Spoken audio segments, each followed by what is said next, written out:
Hello. I'm going to be talking about the Lucy Letby case. As a matter of fact, I was trying to talk about it yesterday. I spent nearly all day off and on in front of the computer trying to find the words to describe how I felt about it. I was unsuccessful. Anyway, I'm coming back to it now because it's a subject that has to be dealt with. And it's all to do really with responsibility. I mean, this woman is obviously mad and murderous and has caused a huge amount of misery and suffering and life-changing events. There is absolutely nothing they can do to her that will repay anybody for what she has done. I'm not going to be talking about that. I'm going to be talking about the way the hospital reacted to the situation altogether. So let's start with this. The NHS ignored warnings that left Lucy Letby free to kill again. And it says here, an inquiry will look into failings at the Countess of Chester Hospital after doctors said they'd raised concerns, and indeed they had. So it says here, Dr. Ravi Jayaram, a consultant paediatrician on the hospital's neonatal ward, told the trial of the nurse that by autumn 2015 he and colleagues had significant concerns about Letby, and these were on the radar of someone as senior as the Executive Director of Nursing. So everybody was talking about it, but nobody was doing anything about it. And it's difficult to criticise the doctors. Obviously, they're in this to save lives. They didn't want to harm any children. But on the other hand, well, let's just look at this. Medics who had raised concerns about Letby were also at one point instructed to write to her and formally apologise or attend mediation. So the doctors were all cowed by what was coming from higher up, from the Executive Director of Nursing, I suppose. It wasn't until July 2016, by which time Letby had murdered a total of 7 babies and attempted to murder another 6, that she was moved off the ward. Some of her surviving victims were left with permanent brain damage and disabilities.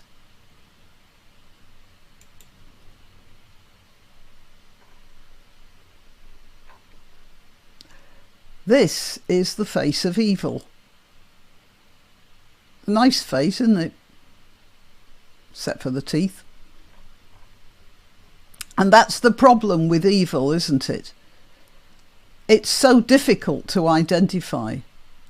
On Friday, Dr. Nigel Scorn, the Countess of Chester Hospital NHS Foundation Trust's Executive Medical Director, said in a statement that the hospital was deeply saddened and appalled by Lucy Letby's crime. I'm quite sure that they weren't as deeply saddened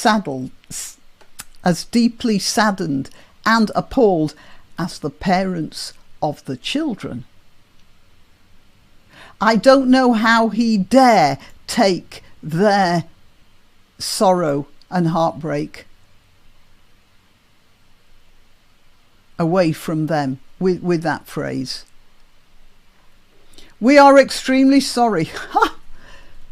We are extremely sorry that these crimes were committed at our hospital, and our thoughts continue to be with all the families and loved ones of the babies who come to harm or died, he said, with respect. Your thoughts should have been with those parents before this happened. I put a little note here. lessons learned. I'm surprised that little expression didn't come up. Oh yes, we've learnt lessons. We've changed things now. No, it's not a matter of changing the procedures. It's a matter of changing the attitude of the doctors. If they had all got together, they'd have said there's a problem here and we want something done about it. Unfortunately, that nurse will have to be set on one side until we've looked at the statistics after she's been off the ward for a while. If they'd have all got together to do that, then this wouldn't have happened. But they didn't. As much as they felt as hard as they felt in their hearts that there was something wrong and they didn't like it, they didn't all get together and do something. But then when you find doctors worrying about the pay, suddenly they can all walk out and get together and there's no problem there. No, I'm not saying these people were completely, worrying about money all the time. No, I'm not saying that. And they weren't. But the fact is they lacked the courage. But when it came to union activity and showing solidarity with the other doctors about their pay scales, yeah, they could do that. When it came to something like this, they couldn't do it. Now, why couldn't they do it? Are they all lacking in human compassion and soul? No. It's the way they're being trained. It's the way we're all being trained. To put responsibility into somebody else's hands. I don't know where that came from, but it's happening. And it's happening all over the place. If you look at the Andrew Malkinson case, which I spoke about in my last video, a miscarriage of justice, the CPS knew that the DNA evidence was wrong, and yet they didn't do anything about it. Because I've forgotten what the other thing was called, the CCP or something, the one that looks into possible miscarriages of justice. They said it's too expensive to go into this. And the CPS just shut up. Let's see. Lessons learned, yeah. And then the best place for issues to be examined was at an inquiry that would have the ability to establish the truth. The truth is that all those doctors were a bunch of cowards.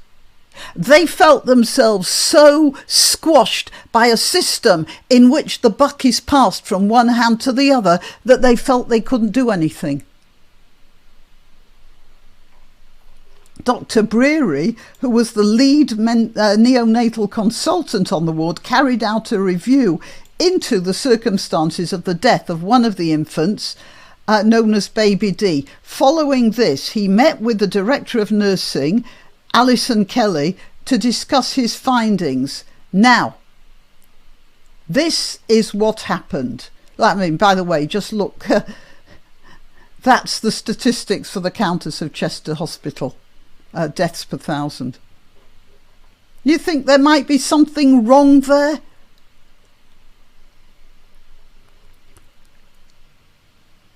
Dr. Breary also said that Aaron Powell, the nursing manager, had first noticed a connection while carrying out a review. According to Dr. Jayaram, although the review which had been carried out identified Letby's presence at a number of collapses, it was an association, nothing more. But by the autumn, the atmosphere had shifted, with some clinicians having significant concerns. So not just Dr. Jayaram, who was obviously very concerned, but several of his colleagues as well. And no action was taken. Dr. Jayaram said that by June 2016, he and colleagues had reached a point where they felt something has got to change. But they didn't change it. They were going through channels. And, here is Karen Rees. I'm just trying to find a particular quote here. Here we are. Right. So Dr. John Gibbs, who's since retired, told the court that as a group, the senior medics had discussed every death and every collapse that occurred after June 2015. And Dr. Jairam said he and his colleagues reached a point where they felt something had got to change. I phoned Karen Rees, the duty executive in urgent care, who was familiar with the concerns already, so they'd obviously been talking to about it. I explained what had happened and said I didn't want Nurse Letby to come back to work the following day or until this was investigated properly. And she said no, and that there was no evidence. She, somebody in an office somewhere, not on the ground, said there was no evidence. And that was because the babies had all died of, well, mostly died of different things. And so it didn't look like there was a pattern to her. But the people on the ground there, they could see there was a pattern. And then this is what the doctor said. I then put it to her. Was she happy to take responsibility for this decision? That's where it goes wrong. She was taking responsibility, and Dr. Jairam thought that was the way it should be. And in view of the fact that myself and consultant colleagues would not be happy with Nurse Letby going to work the following day, she responded, yes, she would be happy. I said, would you be happy if something happened to any of the babies the following day? And she said yes. Now, this woman is obviously incompetent, but she is also at a distance, so she can't really see what's happening. And the doctors didn't then say, right, we're downing tools and we're going on strike because we can't stand for this any longer. No, the responsibility was now hers. And that's what's wrong with all the organisations, because this woman here, she said she was going to take responsibility, but she wasn't. If she'd have lost her job then and there, she'd have gone on to another job somewhere else. Just like, you know, that, what's her name, von der Leyen, who was a colossally bad minister in charge of the German armed forces or whatever she was. She was so bad they were running around with broomsticks because they didn't have enough guns. Now heading for, head of NATO or something. They're all these people who get into these top organisations. Oh, what's that guy, Kerry? Wrong about everything. I see he's still wandering around making deals with Iran. There's something to do with once you've got your knees under that table, nobody can move you. And if you show yourself to be incompetent in one place, they just move you to another place. And these doctors here, I know that they wanted to heal, but they didn't take the responsibility. They gave it to her. People aren't taking responsibility anymore, and that's what caused those deaths. Right, well, this video, I'm not having a mid advert in it, so I'm going to stop that. But I am telling you, I'm Granniopteryx. I'm on YouTube, Rumble, BitChute, and mine's also on Twitter and Gab. That's where I let you know when I've uploaded a new video. You'll find all the links to all the stuff, including contributions if you want to. All the links are in the description, but really, please just click that like button, as unlikable as this subject is, and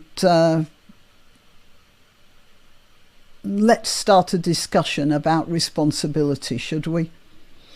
Okay, till next time. Why not treat yourself or a favoured relative or friend to these magnificent examples of merch? The mugs and t-shirts come in the Granniopteryx design or Granbo with a firearm or the more deadly knitting needles. Go to www.granniopteryx.com and whatever platform you're watching this on, please click like, subscribe and share, share, share.